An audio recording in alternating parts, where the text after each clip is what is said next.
Kita tahu keperluan ini memang sememangnya kita nak harus guna setiap hari ataupun bak kata orang rumah, pakaian, makanan ini semua adalah keperluan. Tetapi bila menyentuh tentang soal kehendak, ramai juga yang merasakan kadang-kadang ia boleh jadi keperluan. Jadi bagaimana sebenarnya untuk tahun 2023 ini kita nak merangka bajet ini supaya ianya dapat meneruskan kehidupan untuk 365 hari di masa akan datang ini dengan lebih tersusun dan teratur. Untuk itu, kita akan bersama secara dalam talian.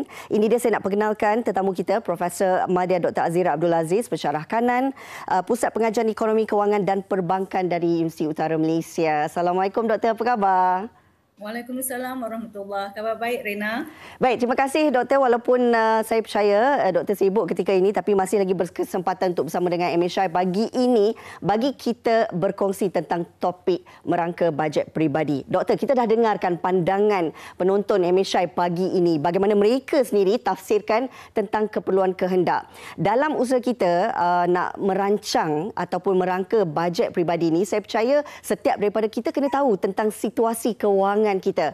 Apakah mungkin yang boleh kita berikan penjelasan kepada penonton yang menonton ketika ini, Doktor, berkenaan dengan merangka bajet peribadi ini yang membabitkan soal keperluan dan juga kehendak. Silakan. Okey, baik Rina. Sejujurnya saya bersetuju dengan kesemua pandangan yang diberikan oleh rakyat Malaysia tadi. Yeah. Okey, pertama sekali bagi memenuhi kelangsungan hidup ya, seperti yang dikatakan oleh abang itu tadi, kita memerlukan 4 keperluan asas, iaitu air, makanan, pakaian dan tempat tinggal. Manakala keperluan penting lain pula adalah pengangkutan, sama ada pengangkutan awam atau kenderaan sendiri, petrol dan gas, elektrik, internet, telefon, pendidikan, belanja perubatan dan juga penjagaan kesihatan. Baik. Okey. Manakala kehendak pula adalah sesuatu yang membantu anda untuk hidup selesa.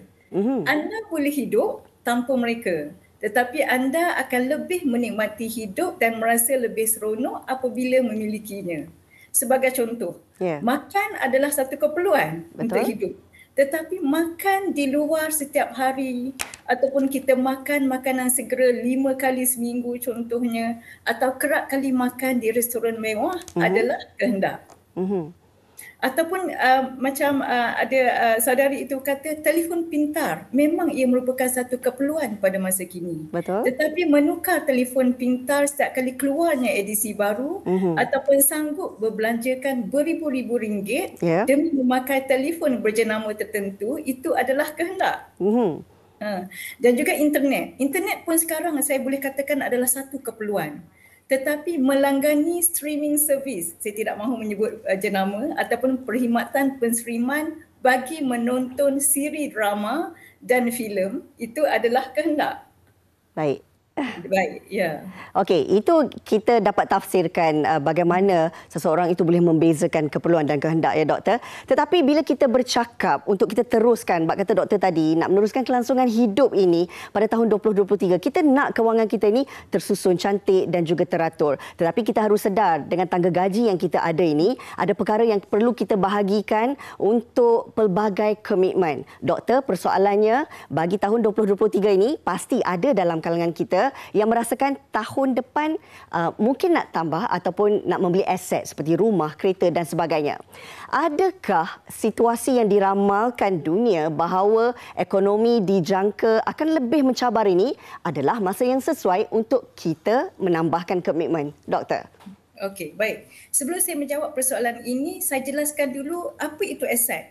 Dalam konteks individu, aset adalah tunai di tangan, simpanan, rumah, emas dan juga hartanah. Manakala saya mahu membetulkan persepsi orang ramai, motor ataupun kereta bukan aset. Ia adalah liability kerana sifat mereka mengalami susut nilai. Ya, betul. Okey, jadi seperti yang Rina katakan tadi ya, ekonomi Malaysia dijangka bertumbuh secara sederhana pada 2023 dan ura-ura mengatakan OPR dijangka akan naik lagi ya. Dan saya melihat kepada trend kadar OPR dari tahun 2004 sehingga 2022 dan kadar OPR tertinggi yang pernah dicatatkan adalah 3.5% pada tahun in between 2006 2008. Jadi tidak mustahil OPR boleh naik lagi, dan kita harus faham turun naik OPR ini adalah perkara biasa kerana ini adalah dasar monetary bagi memastikan inflasi kekal rendah dan stabil yang menyokong pertumbuhan ekonomi. Okey, berbalik kepada persoalan tadi. Anda boleh menambah aset berisiko rendah seperti simpanan tetap ataupun fixed deposit dan juga emas. Emas ini adalah lebih baik jika kita dapat menyimpan emas fizikal seperti barang kemas kepada wanita yang sukakan barang kemas, shilling emas dan juga jongkong emas. Tetapi mesti ingat ini adalah pelaburan jangka panjang kerana harga emas mungkin meningkat lagi di masa hadapan. Saya masih teringat kata-kata ibu saya, kata ada duit gaji cubalah beli barang kemas. Sesak-sesak boleh gadai. Jadi itulah fungsinya emas. Cumanya kelemahan menyimpan emas fizikal adalah berisiko untuk dicuri, tidak pasti ketulinannya, especially kalau kita beli daripada ejen-ejen dan tidak memperolehi pulangan faedah. Alternatif lain adalah dengan membuka akaun emas di bank yang dikawal selia oleh Bank Negara Malaysia. Berkenaan dengan pinjaman pula, kalau boleh, elakkanlah dari membuat pinjaman tidak perlu, seperti pinjaman peribadi untuk melancong ke luar negara. Itu adalah kehendak.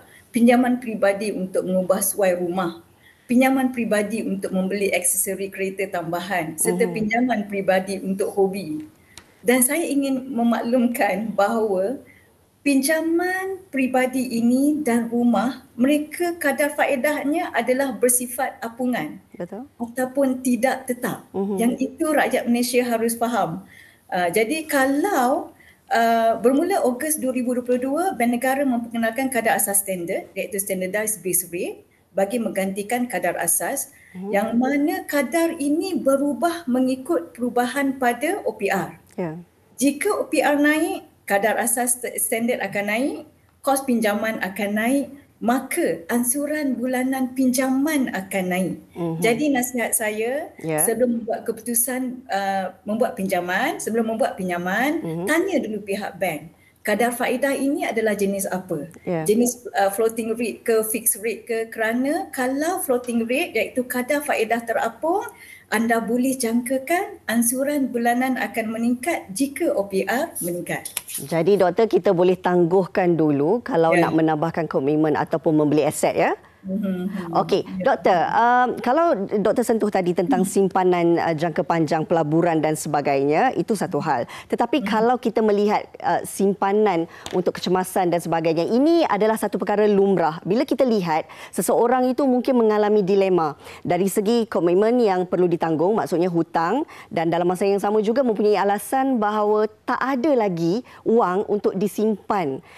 Ini juga satu, saya kira, permasalahan yang berlaku dalam kalangan kita, doktor. Cuba untuk ada simpanan, tetapi kerana cost of living yang tinggi, gajinya juga yang rendah ini, menyebabkan akhirnya setelah dicongak, dibahagikan untuk setiap perbelanjaan dan juga komitmen, tak ada wang simpanan. Secara ringkas, doktor. Okey. Jadi kalau boleh, kita peruntukkan 5 hingga 10% daripada gaji yang diterima tu untuk dana kecemasan, simpanan. Kalau sedikit lama-lama menjadi bukit. Cuba agihkan dulu daripada gaji bersih dalam bentuk simpanan, dan lebihan gaji itu barulah dibelanjakan untuk perbelanjaan yang lain. Baik. Okey, itu secara jelasnya seperti apa yang diterangkan oleh doktor, kita kena ada dana kecemasan. Walau apa pun jadi, kena peruntukkan terlebih dahulu, ya doktor? Ya, dan pastinya kalau mereka yang mungkin ada rezeki lebih tu boleh ada simpanan jangka panjang dan juga elakkan pinjaman peribadi. Secara asasnya kita tahu ini fokus utama yang perlu diberi penekanan dalam usaha kita merangka bajet 2023. Baik, kami nak ucapkan terima kasih kepada Profesor Madya Dr. Azira Abdul Aziz, Pensyarah Kanan Pusat Pengajian Ekonomi Kewangan dan Perbankan, untuk perkongsian yang saya kira walaupun ringkas, padat, tetapi maklumatnya sampai, ilmu itu kita ada untuk sama-sama kita bawa bagi merencanakan bajet peribadi 2023. Terima kasih kembali, doktor. Assalamualaikum. Waalaikumsalam warahmatullahi.